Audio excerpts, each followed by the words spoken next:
cotidiano dos estudantes é cada vez mais surpreendente. E à medida que a ciência evolui, que os estudos evoluem, que os professores se qualificam, inclusive os especialistas que ajudam os professores, que também ajudam os estudantes a ter um melhor aprendizado, a gente descobre questões como, por exemplo, como a emoção interfere no aprendizado. Você sabia que existe, sim, um processo de influência que pode, inclusive, comprometer, né, um melhor aprendizado, até a realização de provas, entre outras questões. Sobre isso que nós vamos conversar com a neuropedagoga Sheila Balvorcel.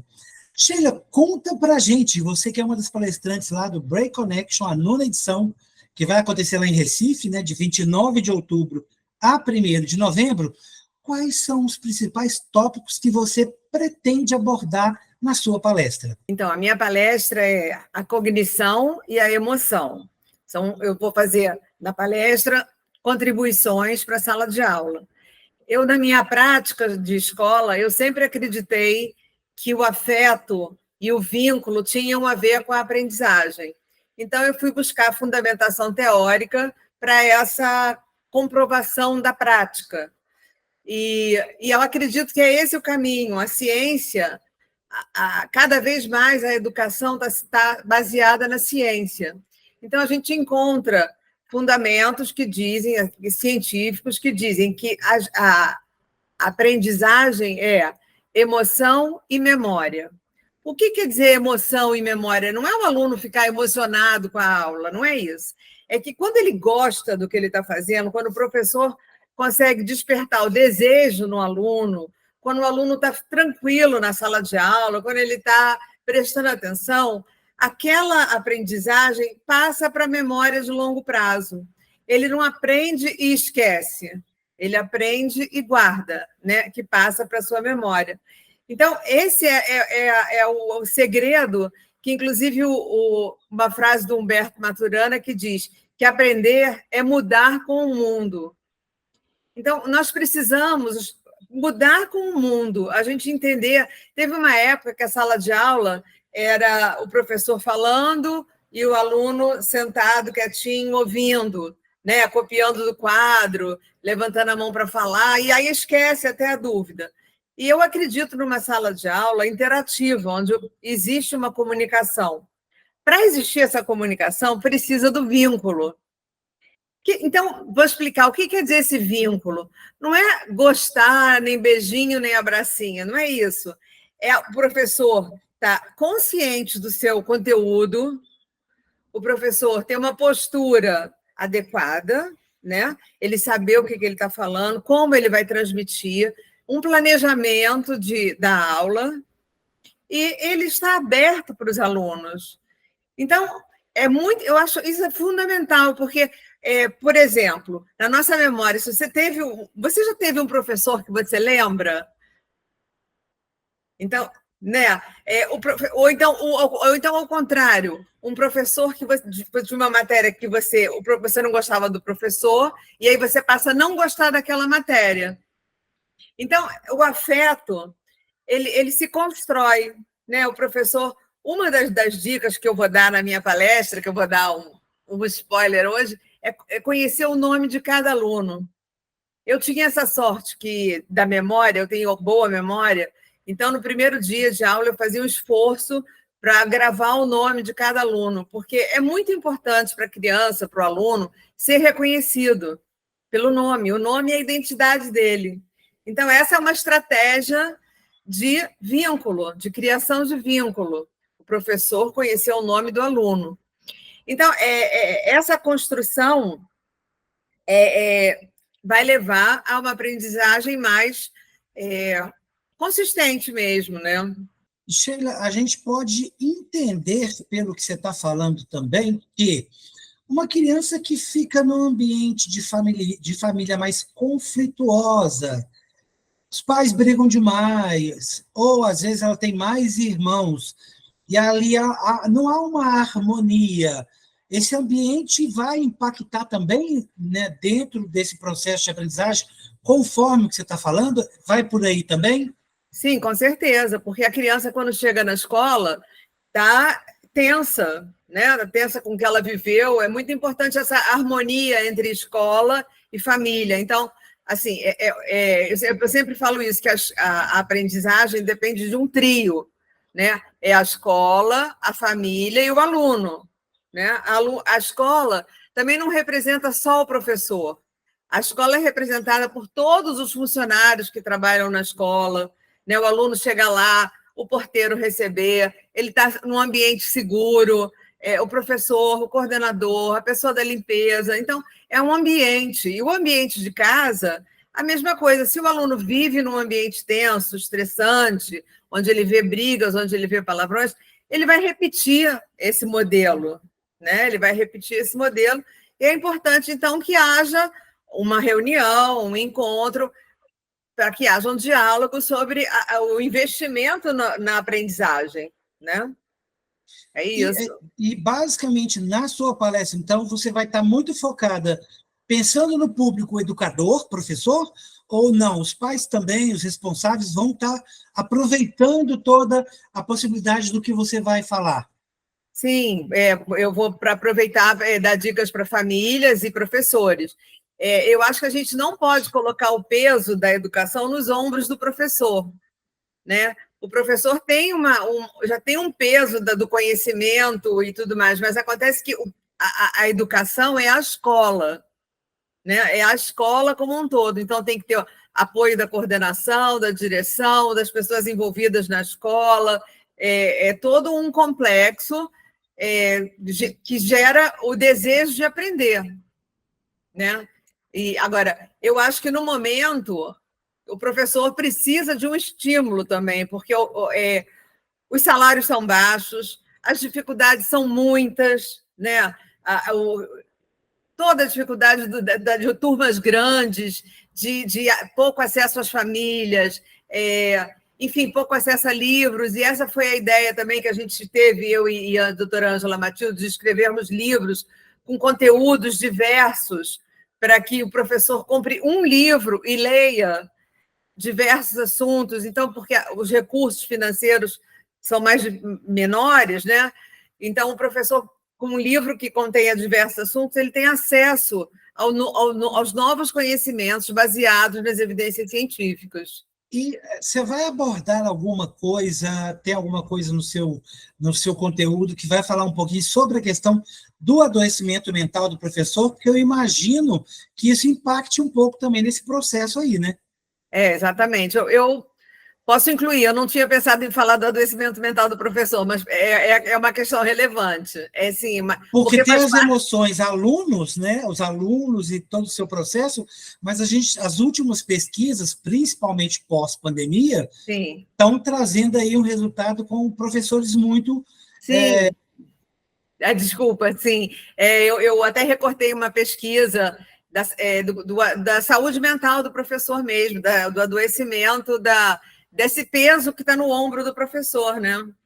Então, mas as estratégias, como eu estou falando para você, as estratégias, as contribuições que eu vou dar na palestra são para esse núcleo, professor, família, escola e aluno.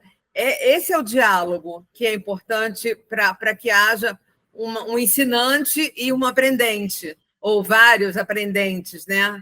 Então, até queria citar aqui uma frase do Rubem Alves, que ele diz o seguinte: toda experiência de aprendizagem se inicia com uma experiência afetiva. É a fome que põe em funcionamento o aparelho pensador. Fome é afeto. O pensamento nasce do afeto, nasce da fome. Quer dizer, a fome, nesse sentido, de desejo de descobrir, desejo de aprender, né? E também tem um ponto que eu acho interessante para levantar, que são os 4 pilares da educação de um pensador chamado Jacques Delors, que ele fala que o aluno precisa, a escola pretende, a escola deve ter como objetivo que o aluno aprenda a conhecer, aprenda a fazer, aprenda a ser e aprenda a viver junto. Então, são 4 pilares que fundamentam isso que eu estou falando para você do diálogo entre a escola, a família e o aluno. Então, aprender a conhecer, a se conhecer, a conhecer o outro, aprender a fazer as coisas que você está ensinando. Quando o aluno faz alguma experiência, essa experiência ele aprende.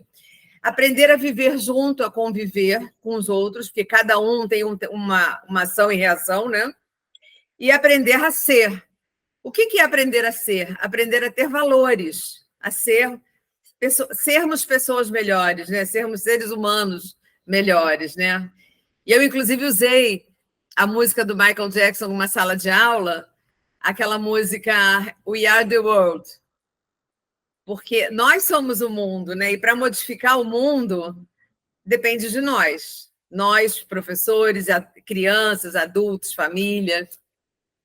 É verdade. E tem uma questão dentro do que você está falando do diálogo, que principalmente a rede pública enfrenta mais, né? As escolas da rede pública. Porque até para eu dialogar, né, Sheila, eu preciso que os pais participem, acompanhem, vão nas reuniões. E um dos problemas que a escola pública enfrenta muito é a participação familiar, que é muito baixa. Sim. Né?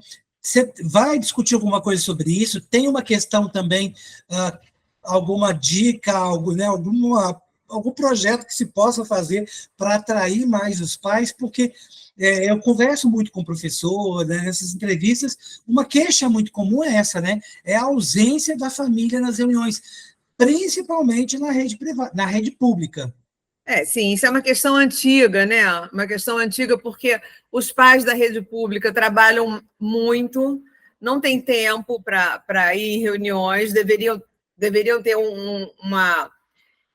uma vez o pai, a mãe, uma vez o pai vai, outra vez a mãe vai, mas a gente não pode falar o que deveria ser. Acontece que é uma vida muito difícil, né, dos alunos de rede pública, e eles delegam para a escola esse papel de educação, né? E a gente sabe que a educação não é papel da escola. O papel da escola é educar o conhecimento. A educação vem de casa. Então, essa falta de diálogo entre pais e professores gera essa dificuldade que a gente vê no Brasil, né? Nós não somos um povo educado. A falta de presença das famílias na educação das crianças torna difícil a educação, porque esse diálogo é que vai transformar o aluno, o exemplo da família, a participação, vai transformar ele num aluno desejante de aprender. O trabalho que você faz, que você desempenha com a sua experiência, Sheila, dá para a gente elencar, se fosse colocar um ranking, aí, quais são os cinco problemas mais comuns que você identifica, né, nesse trabalho, e até mesmo para abordar, que você citaria, de problemas que podem comprometer dentro dessa temática que você vai tentar se propondo a falar? Olha, é a falta dessa integração na escola, né? Então, o professor entra na sala de aula, é ele com ele mesmo. Né? Não estou generalizando, mas a maioria das escolas não existe troca entre os professores. Cada professor fecha a sua porta e trabalha nessa sala. Então, eu acho que a cooperação seria um primeiro ponto. Um segundo ponto, quer dizer, o segundo ponto é a formação do professor. Né? Eu acho que precisamos investir na formação do professor. Né? Então, seria a cooperação, a formação do professor.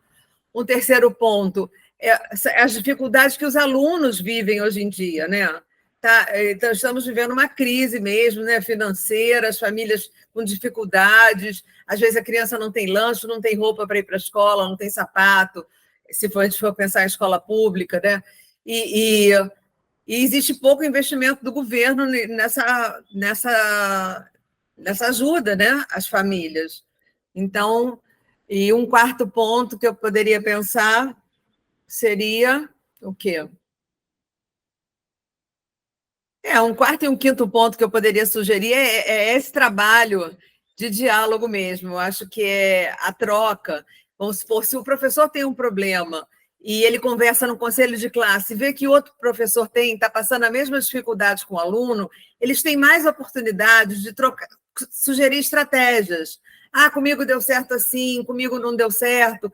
Então, eu acho que é esse encontro, porque também não tem tempo, né? Os professores não correm numa escola, vão para outra escola, e são 2 turnos. Então, assim, a questão é o que eu falei no início, o peso está muito no ombro do professor, quando deveria estar compartilhado, né?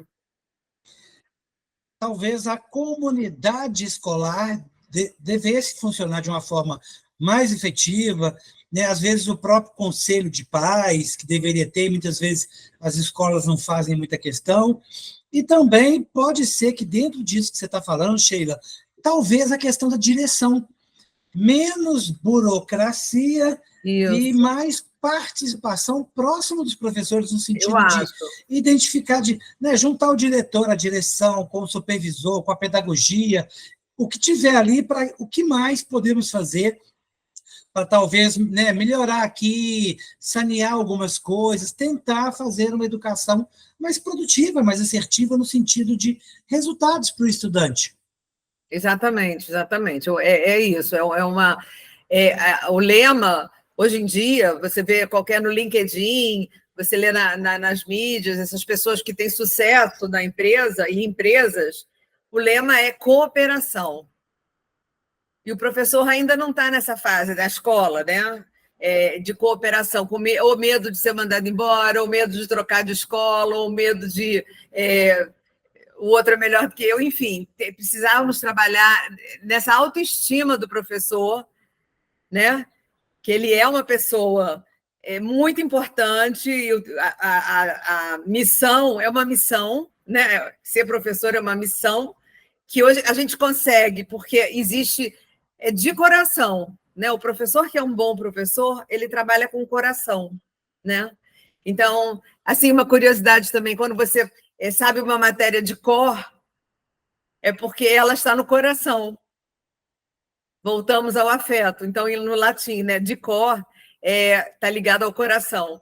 Voltamos ao afeto. Então, é uma rede de ensino, né, que precisa ser formada entre pai, família e professores, e que haja afeto, com afeto, a criação do vínculo e do diálogo.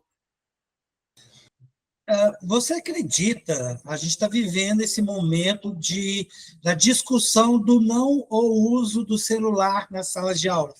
Vamos proibir, não vamos proibir? Essa entrada das telas nas vidas das pessoas, né?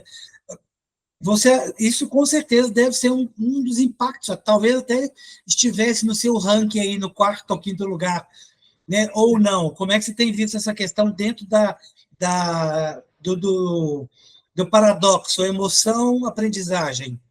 Isso pode ser o 5º ponto, realmente, porque a gente sabe, nos estudos da neurociência, a gente sabe que o cérebro presta atenção em uma coisa só. Ele não tem capacidade de focar em 2 coisas, dois assuntos. Então, a gente até pensa que a gente está conseguindo. Por exemplo, tem pessoas que estão dirigindo e estão olhando o celular, né? Você acha que você está fazendo as 2 coisas ao mesmo tempo, mas não está. Uma hora o cérebro está dirigindo, outra hora o cérebro está olhando o celular. A mesma coisa acontece na sala de aula. Se o aluno tem acesso ao celular, é muito tentador, né? As redes sociais chamam muito a atenção do aluno. E aí, no que você olhou para o celular, você perde o fio da meada. Então, eu acho assim, eu sou contra proibir, na minha opinião. Proibir. Não na sala de aula, agora em atividades que vai haver pesquisa direcionada pelo professor. Vamos trabalhar com Google Meet, vamos trabalhar com Google Education, vamos trabalhar. Aí sim, aí pode entrar o celular ou um laptop, mas numa atividade programada. E fazendo um gancho com essa questão das telas, do celular, da tecnologia, Sheila, vamos puxar para o uso do livro na sala de aula, o uso do livro na vida do estudante, que, de uma forma geral, a gente percebe que ainda é pouco. Mas me parece que, quando você está falando da questão emoção, né, e aprender mais, né, o livro é uma ferramenta indispensável para fazer esse processo funcionar, né? Sim, exatamente. Acontece que aí voltamos à questão da família. Você vê como tudo está relacionado na aprendizagem. Os alunos, hoje em dia, né, não veem os pais lendo livros, né? Então, o exemplo que ele tem em casa é do pai no celular. Então, a criança chega na aula, acha que não precisa de livro, mas o livro é mágico, né?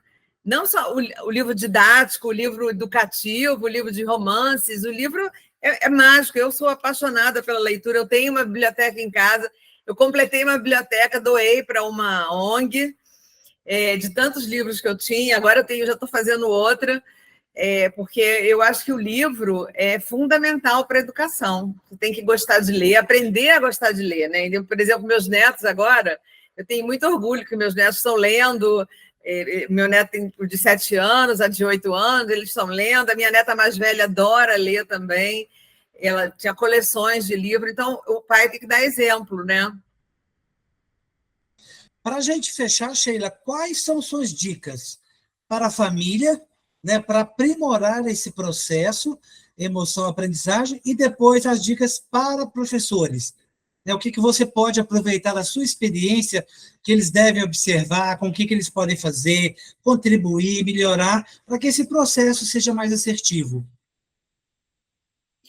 Olha, dicas que eu posso dar para o processo de ensino-aprendizagem, então, o primeiro foi conhecer o aluno pelo nome. O outro é o professor olhar no olho do aluno, identificar ele como um indivíduo, não ficar acima do aluno, se abaixar, conversar, no momento que for possível. Então, assim, eu sou totalmente contra a escola conteudista, que o professor está lá escrevendo, a criança está copiando. Vou apagar o quadro. Aí a criança corre para apagar. Não leu, nem leu o que escreveu. Né? Então, vai chegar em casa, vai ter que estudar, vai ter que ler, e aí não tem condições de ter dúvidas, porque o professor não está lá. Então, eu acho que esse manejo de sala de aula, muitos professores têm, a maioria tem, mas assim, a gente precisa continuar falando e ensinando para os professores novos essa criação de vínculo, essa criação de achar que o aluno é o indivíduo que merece a nossa atenção, assim como a gente quer que o aluno preste atenção no que a gente está falando. Somos seres humanos, né? E precisamos entender que os seres humanos são seres sociais. Ninguém vive numa caverna, a gente vive em grupo. E como é que você vai aprender a conviver em grupo? Com o professor, com a família, com as pessoas que trabalham na escola, com os outros alunos. Então, essas são as dicas. Realmente o diálogo, né? E diálogo não é só eu e você, né? Eu, você, outras pessoas conversando. Quanto mais as pessoas têm a oportunidade de falar e de ouvir, né? Ouvir também é muito importante. Mais a nossa sociedade vai crescer, enriquecer. E para quem está nos ouvindo lá no podcast, quem está nos assistindo aí no YouTube, fica aí o questionamento e o entendimento de que as emoções fazem toda a diferença nesse processo de ter um melhor aprendizado. Então, quem é pai, mãe, responsável, quem está com as crianças, precisa garantir um melhor ambiente, uma melhor atmosfera para que esse aprendizado aconteça de uma forma mais prazerosa e mais efetiva, porque as brigas em casa, o convívio entre os irmãos de uma forma não saudável compromete também, e também as pessoas que estão juntas aí acompanhar mais, fazer mais parte da comunidade escolar. A gente precisa entender que, de fato, não é o professor que tem ali, né, a função, a missão de educar. A missão de educar está com os pais, né? Você que tem filho, você que é o educador. O professor está ali como um mediador de conhecimento, de outras coisas que fazem parte da pedagogia, né, do processo de ensinar. Mas as emoções, elas impactam isso fortemente. Então, precisamos entender melhor como isso funciona para que a gente possa contribuir de forma positiva para a educação no Brasil, ser uma educação mais efetiva, e aí sim nós sermos pessoas mais educadas.